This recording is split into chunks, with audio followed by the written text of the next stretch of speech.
إذن كتنتهي مباراة المنتخب الوطني المغربي أمام المنتخب السوري بفوز المنتخب الوطني المغربي ب1-0. شوف، ما يكذبش عليكم الكذاب وما يكذبش عليكم شي واحد مغربي يقول لكم اليوم أنا كنت مشجع ديال المنتخب المغربي وكنت حاقود على المنتخب السوري. ما يمكنش.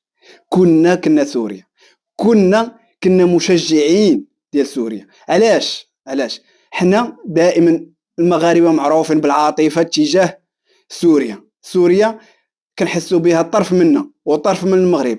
كنا كنقولوا اللي ربح يستاهل واللي دار شي حاجه يستاهل. شوف، هارد لاك للمنتخب السوري، هارد لاك ومبروك للمنتخب الوطني المغربي. للذكر، المنتخب الوطني المغربي لا تأهلت.